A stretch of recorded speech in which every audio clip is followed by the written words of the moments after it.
बिस्मिल्लाहिर्रहमानिर्रहीम। अस्सलाम वालेकुम। तो सब दोस्तों को ईद मुबारक।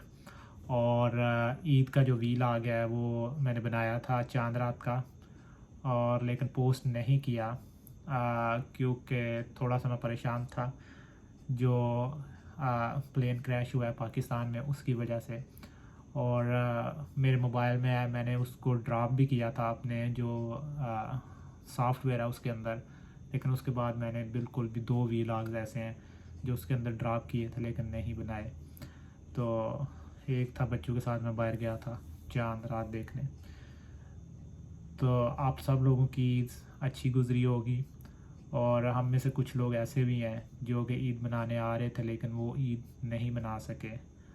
और मैं बिल्कुल उसी प्लेन की बात कर रहा हूँ, 8330 की, जो कि लैंडिंग से सिर्फ 1 मिनट पहले क्रैश हो गया था। तो मैं अभी थोड़ी सी उसकी डिटेल्स दूंगा कि क्या रीज़न्स हो सकती हैं। और ये सिर्फ मैं जो है रीज़न्स बताऊंगा, अजप्शन बताऊंगा, क्योंकि मैं पायलट नहीं हूँ। और ना ही मैं ये बताऊंगा कि ये जो जो कुछ मैंने सुना और जो कुछ न्यूज़ वगैरह से कलेक्ट हुआ है उसकी बेस पे बात होगी। और जितना मेरा नॉलेज है या जितनी मैंने रिसर्च की उस पर बात होगी, क्योंकि मैं भी एक आम इंसान की तरह पहले कुछ दिन पहले तक जब ये क्रैश हुआ तो मैं ये सोचने लग गया कि 2 इंजन कैसे बंद हो सकते हैं। फिर बार बार बनता है, इंसान है, बार बार जेहन में आने लग गया कि पीटीवी और पीआईए जो है, पीआईए गवर्नमेंट का अदारा है, पता नहीं कैसा जहाज़ था। मतलब इस तरह की सोच आ जाती है आम बंदे के जहन में। लेकिन फिर मैंने इसके आंसर ढूंढने शुरू किए और मुझे पता चला कि मैं गलत था। तो ये वीलॉग उन लोगों के लिए है जो लोग मेरी तरह ये सोच रखते हैं। और बाकी इस वीलॉग से आप बिल्कुल भी कोई नतीजा बिल्कुल ना कीजिएगा कि ये बिल्कुल ऐसे ही हुआ है, क्योंकि टेस्ट और रिज़ल्ट तो आ जाएगा कुछ देर बाद और पता चल जाएगा कि क्या हुआ था, हकीकत क्या थी। लेकिन ना मैं थोड़ी सी आपको उस पर डिटेल देता हूँ। तो चलते हैं कंप्यूटर में और मैं आपको दिखाता हूँ कुछ चीज़ें।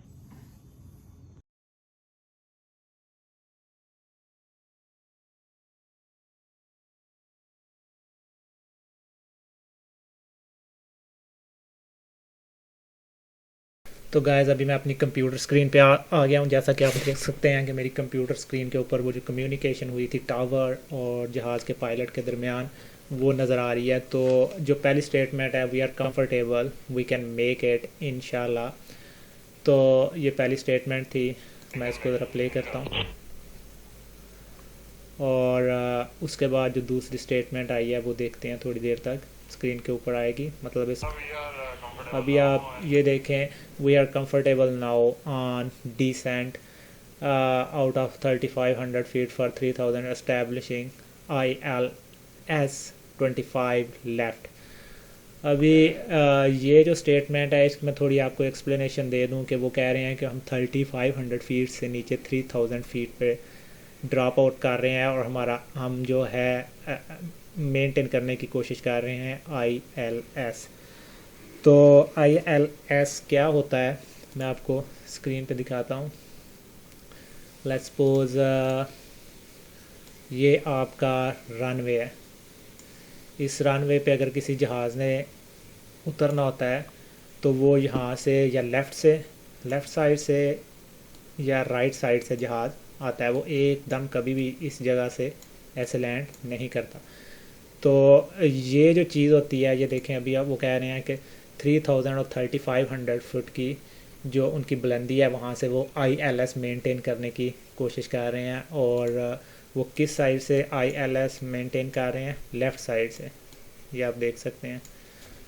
तो इसका मतलब है, अभी मैं आपको एक स्क्रीन पर डायग्राम दिखाता हूँ। वो डायग्राम भी है कि लैंडिंग के लिए होती है। बड़ी कंफ्यूजिंग सी डायग्राम है, लेकिन अगर आप इसमें देखेंगे तो इसमें जहाज़ के बारे में लिखा होता है कि जहाज़ जब लैंड करता है तो वो 5 माइल जो है वो 2000 फीट की बुलंदी पे होना चाहिए और यहाँ से वो अपना ILS मेंटेन करता है। यानी कि उसकी जो हाइट है वो 2000 होनी चाहिए। आप कोई भी डायग्राम देख लें, कहीं से भी लेके उठा के देख लेंगे तो तकरीबन रनवे से इसका 2000 दूर होगा, 2000 फुट की बुलंदी पे। तो इसका मतलब है कि ये 5 से 6 माइल दूर होगा, यानी कि 5 से 6 माइल का फासला होगा। लेकिन उनका फ़ासला कितना था जिस जहाँ पे वो मेंटेन कर रहे हैं, जैसा कि मैंने 3500 से वो ड्रॉप कर रहे हैं 3500 से, यानी कि ILS मेंटेन करने की कोशिश की जा रही है। तो उसके बाद फिर नेक्स्ट प्ले करते हैं।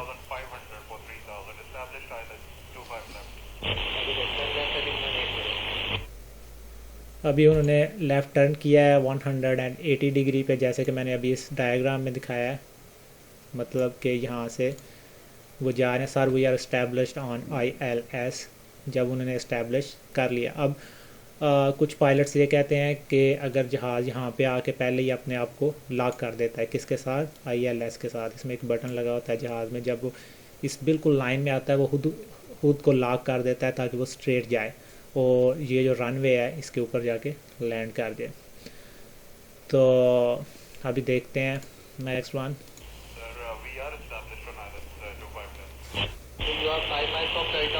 सर ओके, टावर वाले उनको बता रहे हैं sir you are 5 miles from touch down and still passing 3500। अभी जैसे मैंने आपको बताया है कि ये टच डाउन है, इससे आप कितने माइल हैं? 5 माइल्स दूर हैं, और आपका कितना है? 3500, जबकि होना कितना चाहिए था? 2000। अब इस सूरत हाल में, सारी सूरत हाल में एक और चीज़ होती है, उसको मैं आपको दिखाता हूँ। मसलन ये रनवे है, तो अगर इस तरह का रनवे हो आपके सामने, तो एक और चीज़ होती है कि जहाज़ कहाँ पे, ये मतलब है कि यहाँ से जब जहाज़ आएगा तो उसकी ये वाली जो पोजीशन है इसका एक्यूरेट होना बहुत ज़रूरी है। उसका एक्यूरेट होना बहुत ज़रूरी क्यों है? अदरवाइज़ इसको कहते हैं ग्लाइड पाथ या ग्लाइड स्लोप आप बोल दें जी। सॉरी मैं माउस के साथ ट्राई कर रहा हूँ। ये ग्लाइड स्कोप है। अब ये ग्लाइड स्कोप अगर प्लस में होगी तो जहाज़ यहाँ जाके टच करेगा, यानी रनवे से आगे जाके टच करेगा, जिसका मतलब है कि किसी जगह पे रनवे ख़त्म हो जाएगा। लेकिन अगर ये ज़्यादा माइनस में होएगी तो जहाज़ जो है रनवे से पहले ही टच करेगा और क्रैश हो जाएगा। अभी यही सूरत हाल ऐसे, ये भी सूरत हाल ऐसे है, यानी 2000 मतलब है 1500 से 2000 होना चाहिए और 2000 तक होना चाहिए और 5 माइल तक होना चाहिए। मतलब है कि उसका फासला डिस्टेंस होना चाहिए यहाँ से लेके यहाँ तक। थोड़ा सा कन्फ्यूज़न, यानी कि थोड़ी सी आपको ऐसे लग रहा होगा कि आप कंफ्यूज होंगे, लेकिन बहुत सिंपल सी बात है ये।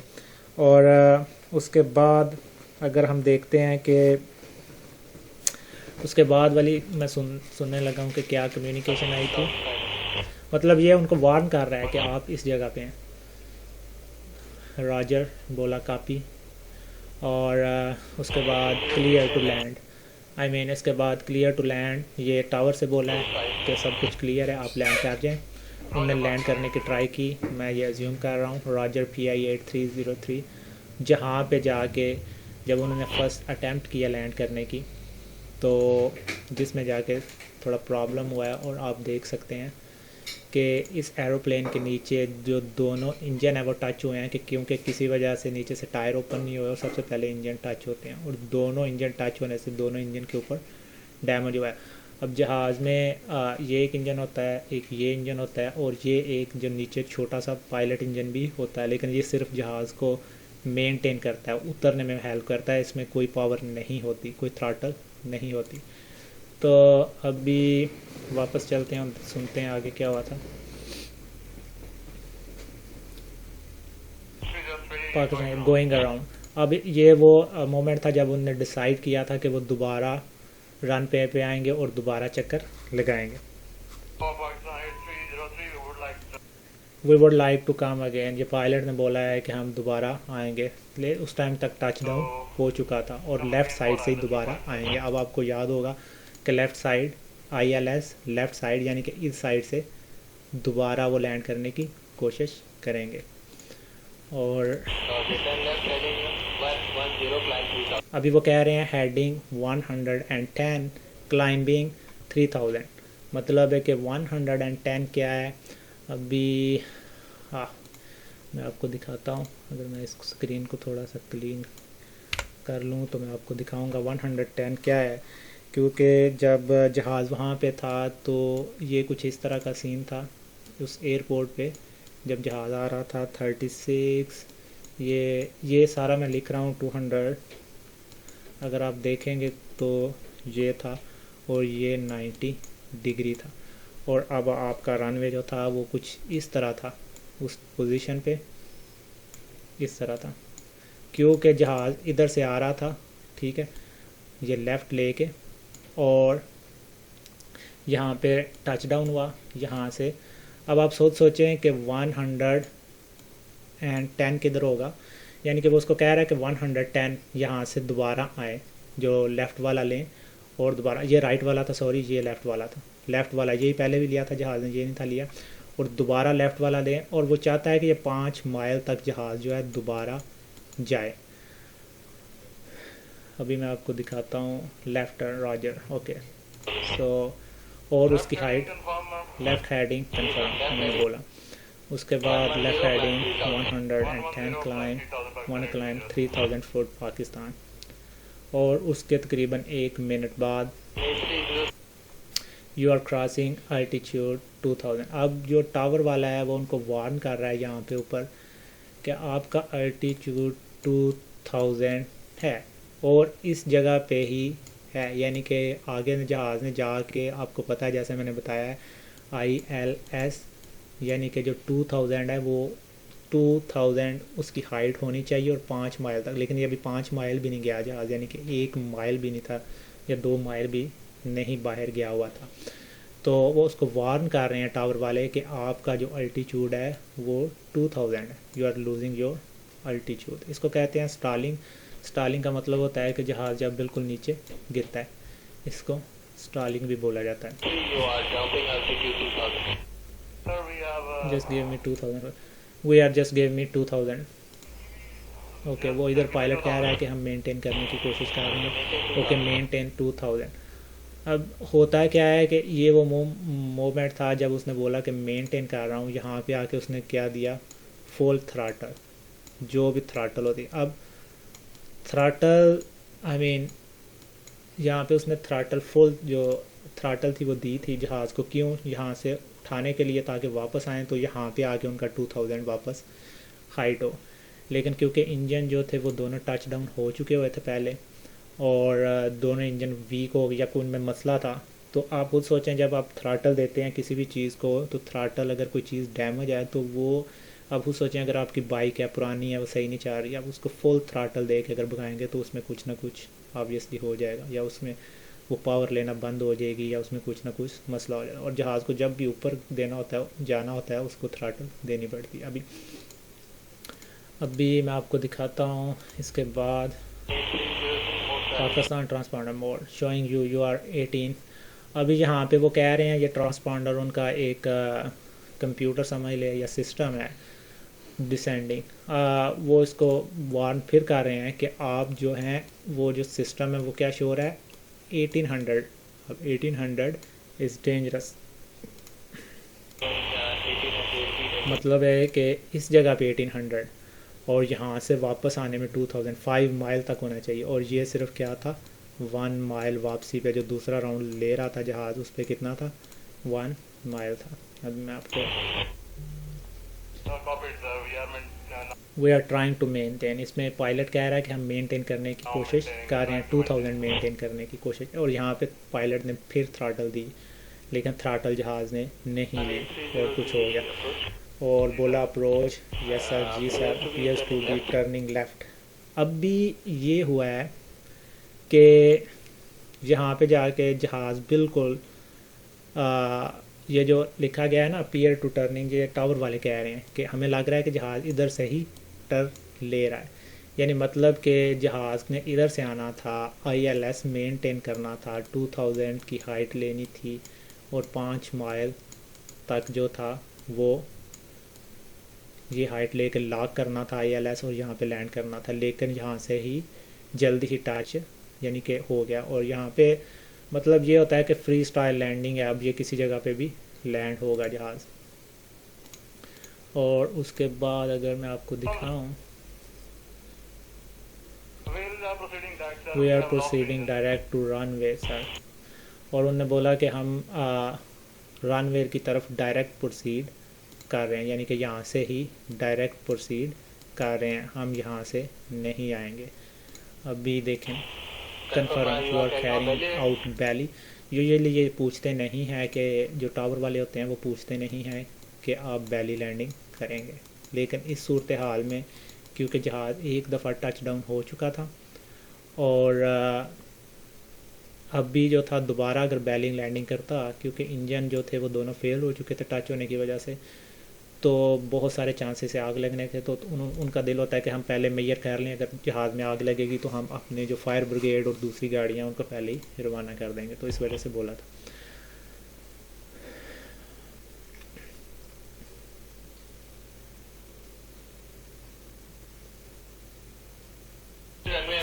अभी काफ़ी देर बाद रनवे अवेलेबल टू लैंड।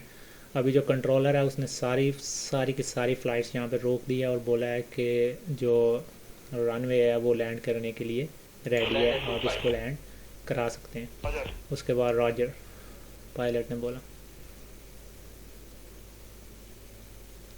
और उसके बाद काफ़ी क्वाइट था और 80 मेडे मेडे मेडे पाकिस्तान। मेडे मेडे मेडे एक स्टेटमेंट है और वो तब दी जाती है जबकि जब जहाज़ के बोथ इंजन काम करना बंद कर दें और जहाज़ वर्क करना बिल्कुल बंद कर दे, तब ये वाली वार्निंग असाइन की जाती है, मेडे मेडे मेडे।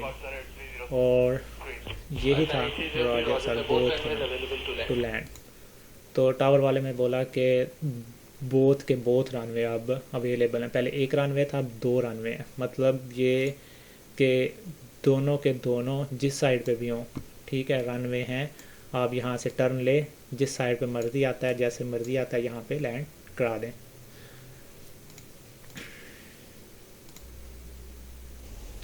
लेकिन उसके बाद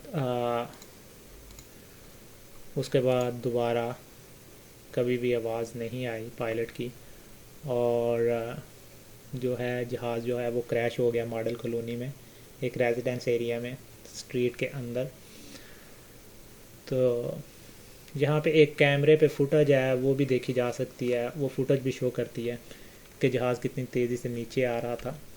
ये देखें, ये फुटेज है, ये जहाज़ बिल्कुल नीचे आया है और ये देखें कितनी तेज़ी के साथ जहाज़ जो है वो मतलब कि क्रैश कर गया। इन्ना लिल्लाहि व इन्ना इलैहि राजिऊन।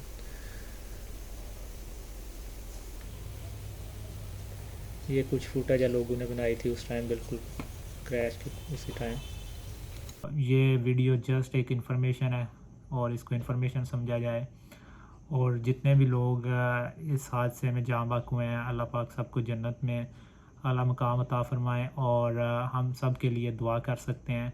बहुत सारे प्यारे जा रहे थे, अपने जो घरों में लौट रहे थे और अपने प्यारों के साथ ईद करने जा रहे थे।